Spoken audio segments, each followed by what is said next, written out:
paz do Senhor.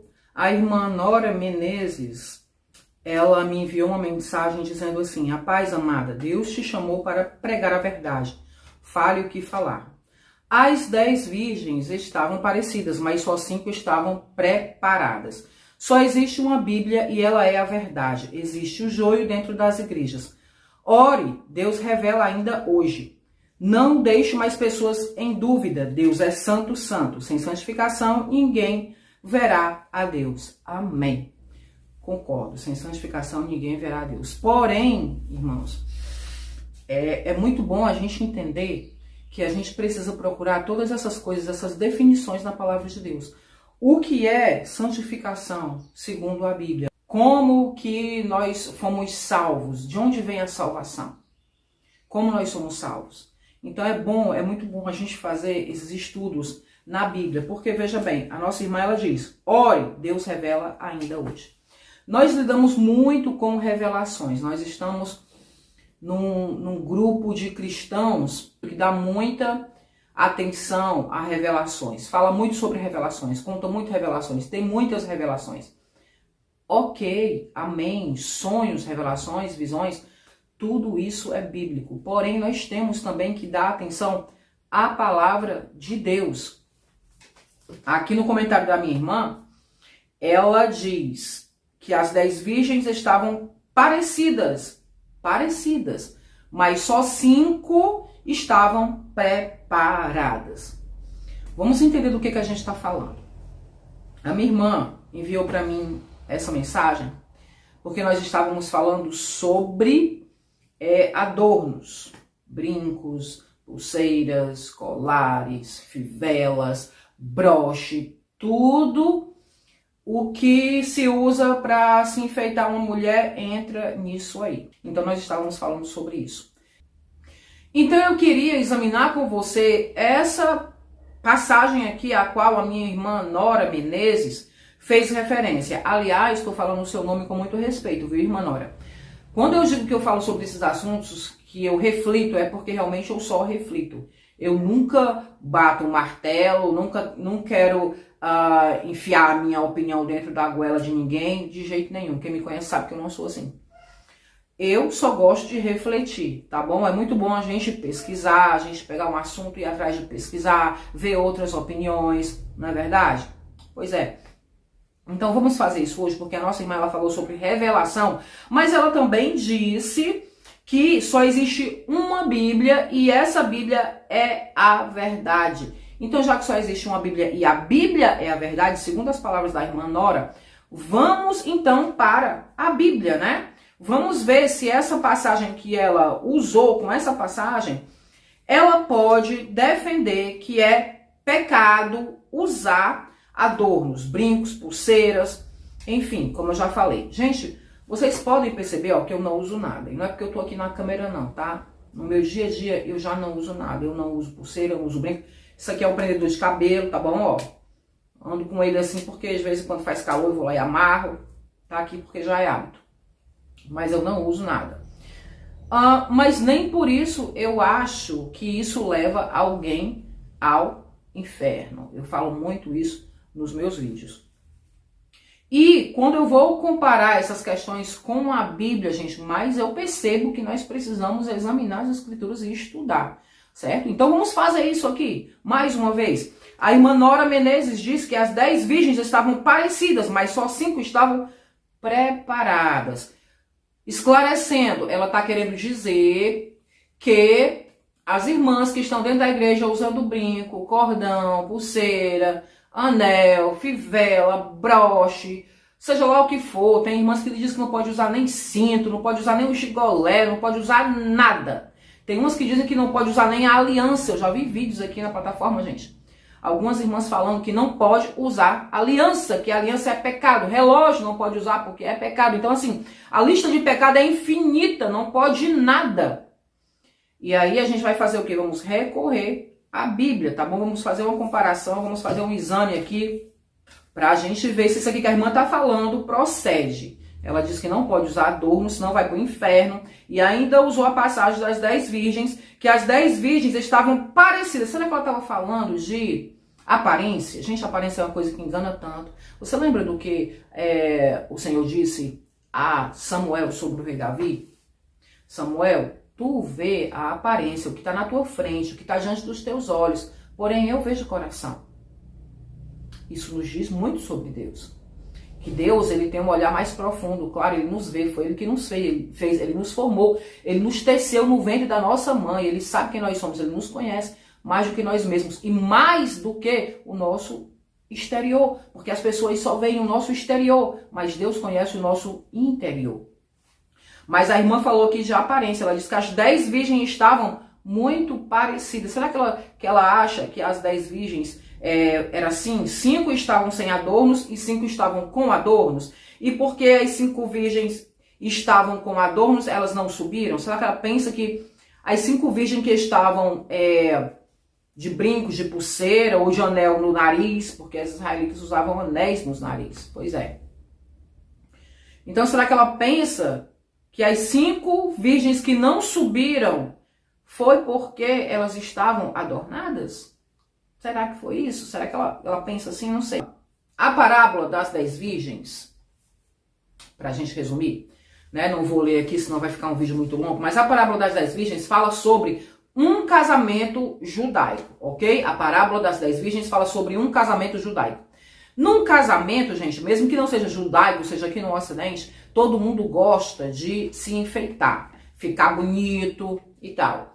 Fica uma pergunta na nossa mente: como as noivas se vestiam para o casamento em Israel? Será que elas se adornavam? Será que as noivas em Israel, naquela época, se adornavam? Hein? Será? Se as noivas se adornavam, as suas damas, né, de companhia, as damas de honra, elas também se adornavam. Com certeza, ninguém vai para um casamento feio, desarrumado. Ninguém faz isso. E como é que as virgens, as noivas, se arrumavam, se enfeitavam para os seus casamentos? Olha só, gente. Eu peguei algumas imagens para vocês que eu vou colocar aqui, ó. Tá vendo?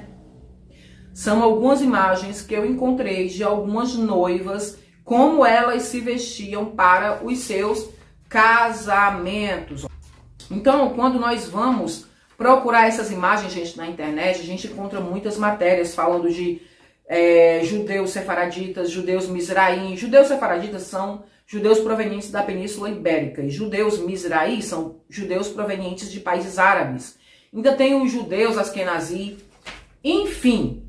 Mas, dependendo da cultura, de onde eles estão, né, a própria cultura deles, a cultura do Oriente Médio, gente, eles se vestem assim, muitos se vestem assim. É verdade que há judeus, mulheres judias, que quando vão casar, né, no seu casamento, elas usam aquele vestido branco comum de noiva que nós conhecemos. Algumas vestem, mas outras não vestem. Outras ainda se vestem para o seu casamento de acordo com a sua cultura, a cultura da sua família, certo? E isso, gente, isso e as outras coisas que elas fazem durante a festa do casamento, como por exemplo, eu não sei se você sabe, mas tem noivas judias que elas se pintam com rena. Inclusive, além da festa do casamento, parece que tem a festa da rena, que é a festa onde elas distribuem aquela rena e eles se pintam com aquela rena. A noiva se pinta com rena. Rena é um pozinho preto que os indianos usam para pintar os olhos. No Oriente Médio, gente, é cultura, que eles se pintam também. Pintavam os olhos,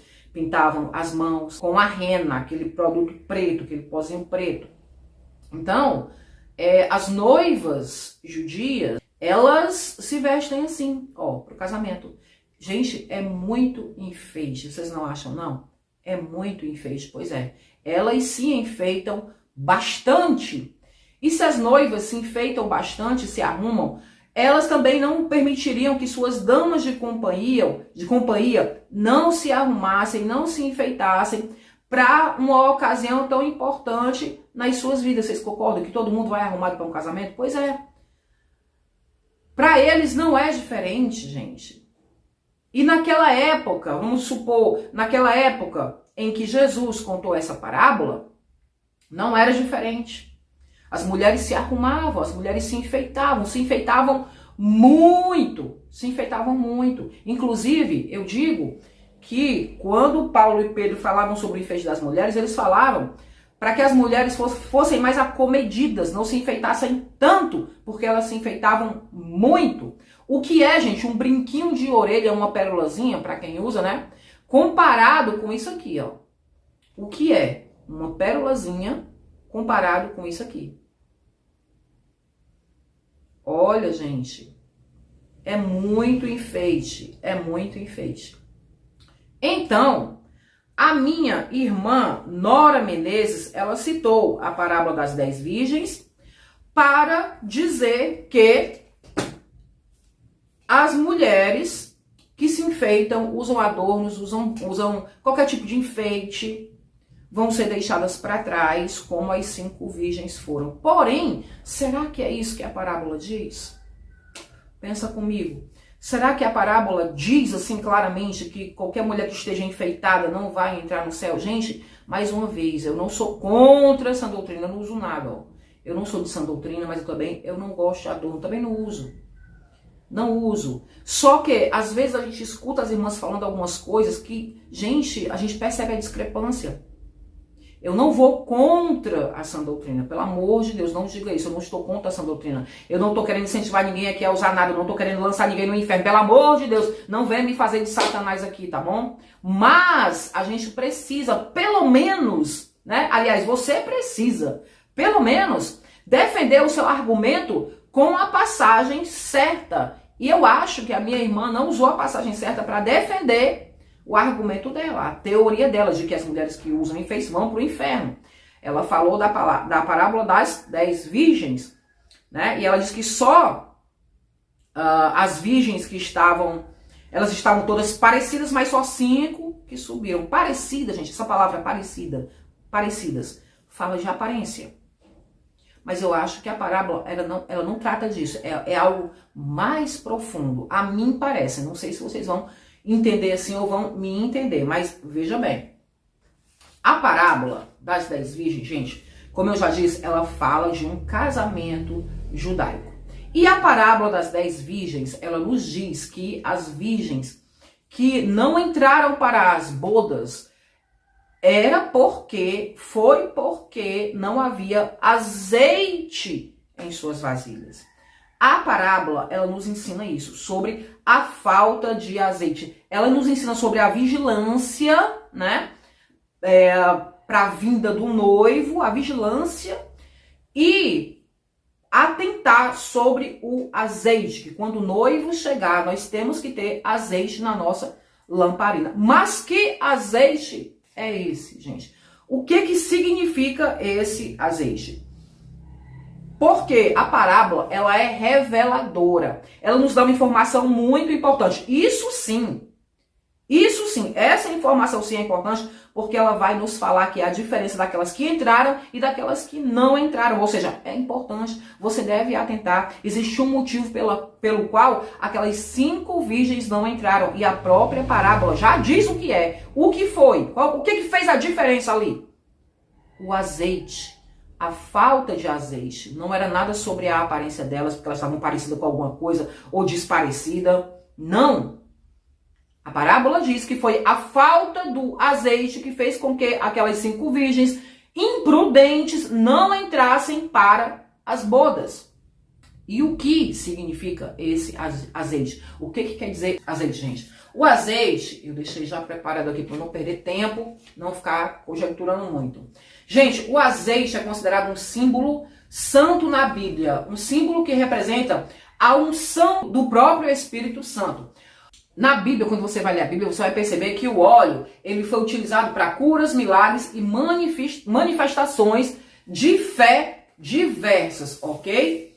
E nós dizemos que o azeite simboliza o Espírito Santo pela associação do Espírito Santo com a unção, com iluminação e com a presença divina, ok? Então o óleo ele é mencionado em diversos trechos das Escrituras, como nos Salmos, Evangelhos, simbolizando a ação do Espírito Santo na vida das pessoas. Isso é importante. Então, quando você vai ler a Bíblia, você vai ler ali vai ver falando de azeite. Muitas vezes você vai ver, junto com aquela passagem, a ação do Espírito Santo. O azeite, né, junto com curas, milagres, transformações de vida, pessoas sendo ungidas, recebendo o poder de Deus. Então o óleo sempre está vinculado ao Espírito Santo. Logo, o azeite, o óleo simboliza o Espírito Santo na vida da pessoa. Então, o que não pode faltar na minha vida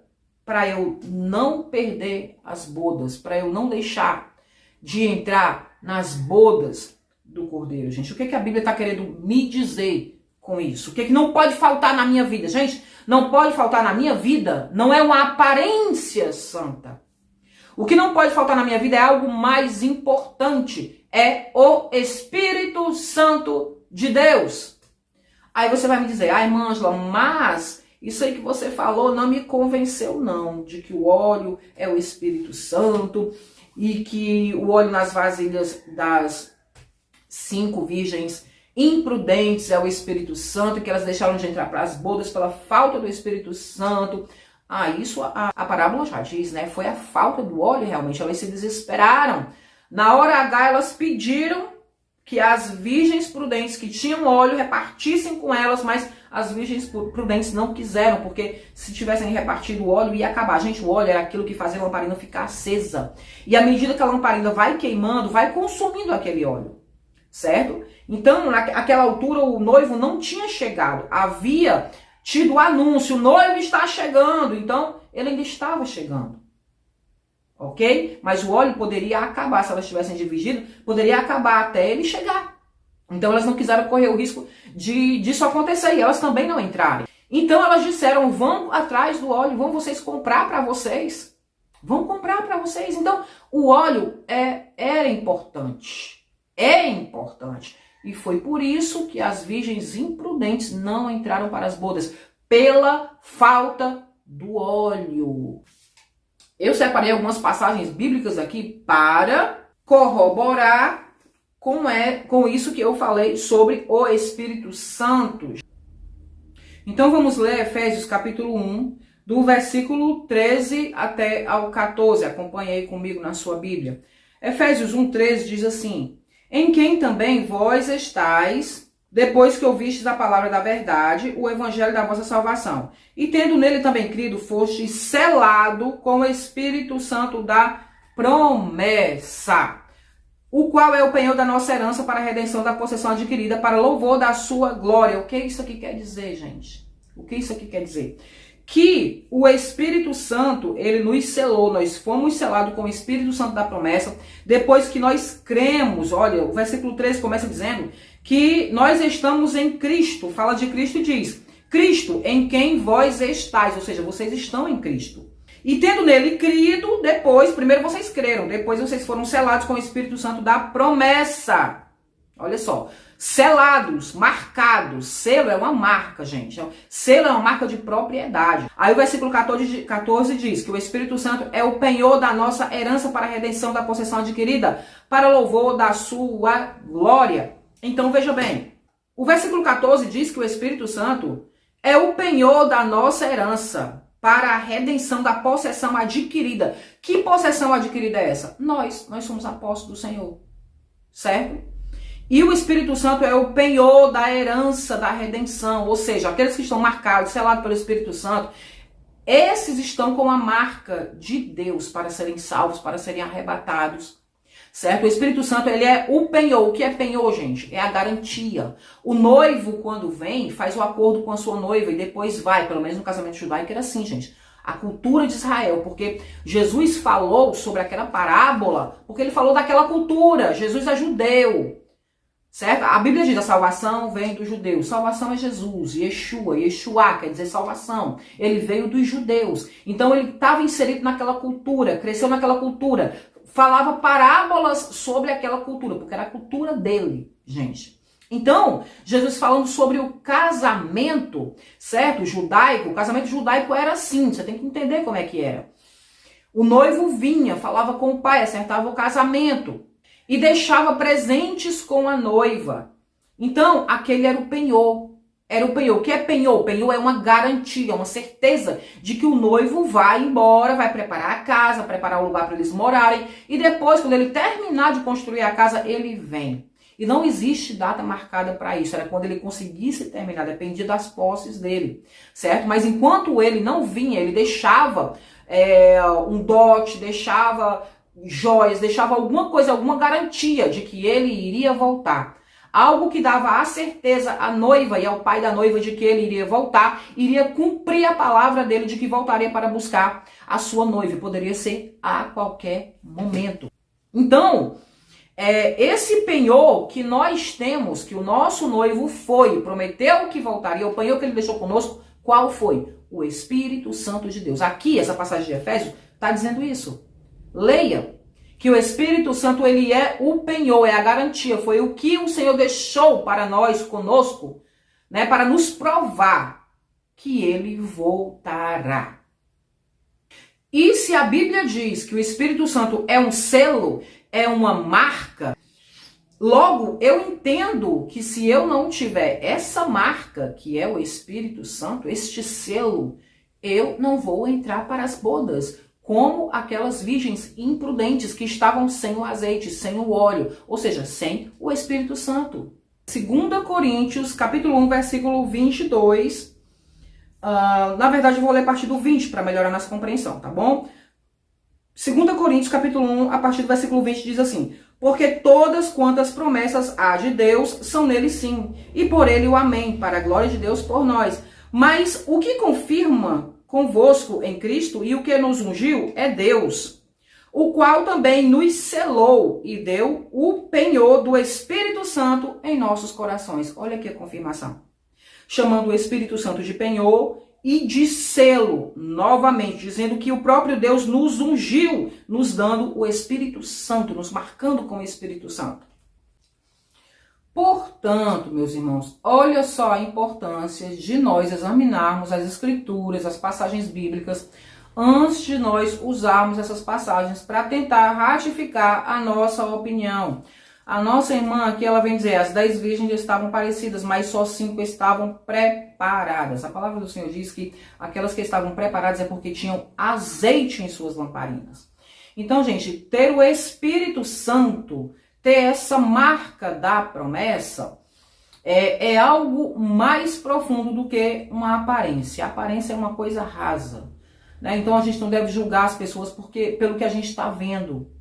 Ainda que nesse comentário, a minha irmã Nora Menezes, ela diz que existe o joio e o trigo dentro das igrejas.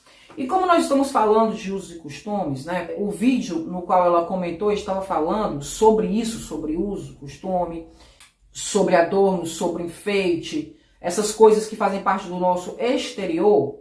Logo eu entendo que ela quer dizer que nas igrejas, sim, há o joio e há o trigo. Há as mulheres que usam essas coisas e as que não usam. Então, para ela, se eu não estiver entendendo errado, ela está dizendo que o joio são aquelas mulheres que usam essas coisas, usam adorno e tal, tudo mais. Só que essas coisas, gente, elas estão no exterior. Então, assim, é bom a gente não julgar, tá certo? É bom a gente não julgar, porque o Senhor, ele disse para Davi, quer dizer, ele disse para Samuel, Samuel, tu vê o que há no exterior, porém, eu olho para o coração.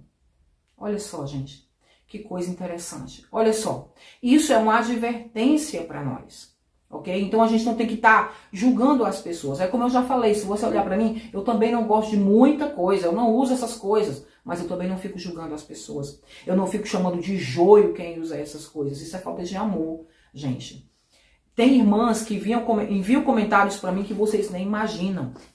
Elas usam passagem como, por exemplo, aquela, né, em Mateus 24, onde o Senhor Jesus diz que naquele último dia vão chegar para ele e dizer, Senhor, eu fiz isso para ti, trabalhei para ti, fiz isso e aquilo. E o Senhor vai dizer, apartai-vos de mim, malditos, que eu não vos conheço.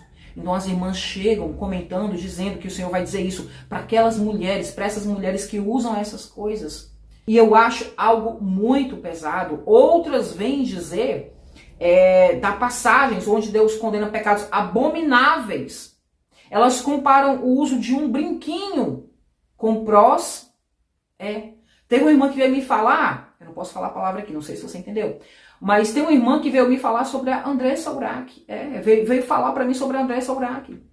Ela disse, irmã, a Andressa Urach estava assim, assim, assim. Aí, né, ela aceitou Jesus, abandonou essas coisas, depois ela voltou.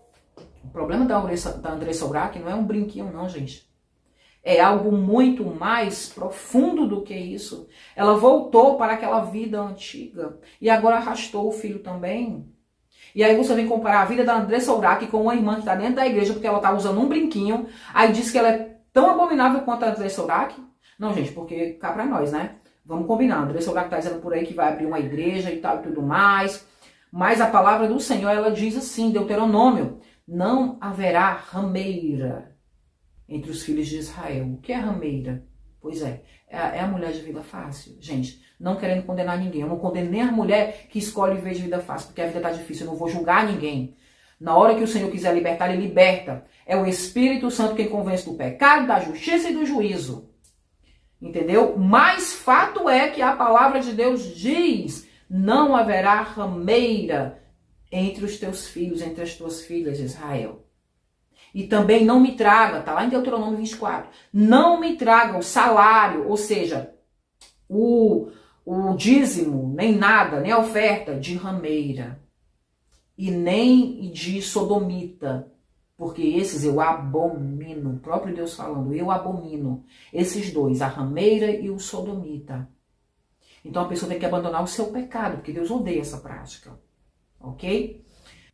Então não tem condição de uma pessoa vivendo essa vida abrir uma igreja e dizer que está servindo a Deus, porque Deus não aceita. Ele mesmo diz que ele não aceita. Se ele não aceita o dinheiro da pessoa que foi ganho de uma forma ilícita, né? Imagina a própria pessoa. Tem que abandonar o pecado, gente. Tem que abandonar o pecado. No livro de Levítico também, se não me engano, fala de votos. O voto da mulher solteira, a virgem, o voto da mulher casada, o voto da mulher viúva e o voto da mulher divorciada, ensinando como as mulheres deveriam fazer votos. Está lá em Levítico, mas não fala da mulher rameira, não fala da aprós.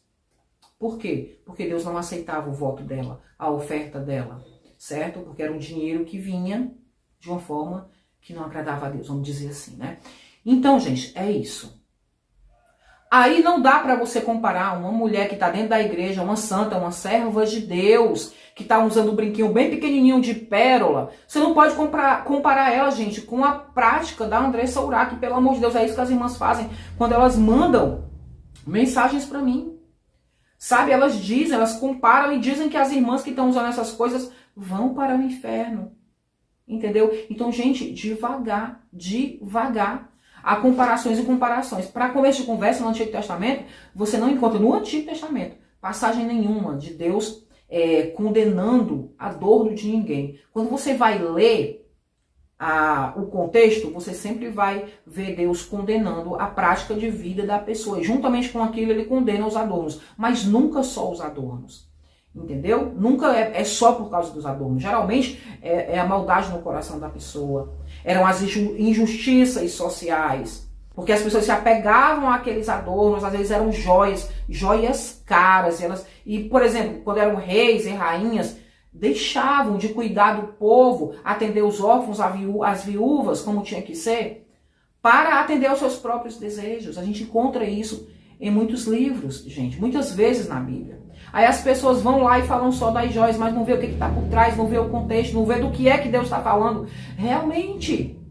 Então, pelo amor de Deus, não comparem uma mulher que foi chamada pelo Senhor Jesus, está dentro da igreja e usa só um brinquinho, usa uma pulseira, usa um cordão. Não fique perturbando essa pessoa. Deixa que o Espírito Santo convence, ele que convence do pecado, da justiça e do juízo. Para de falar que a pessoa, porque está usando um brinquinho de pérola, ela é igual a Andressa Urach e ela vai para o inferno do mesmo jeito. Gente, ninguém que está vivo morreu ainda. Vocês entenderam? Ninguém que está vivo morreu ainda. O que eu estou querendo dizer? Que enquanto a pessoa vive a esperança. Quando você vê uma mulher usando um adorno, defendendo o seu uso de adorno, ame.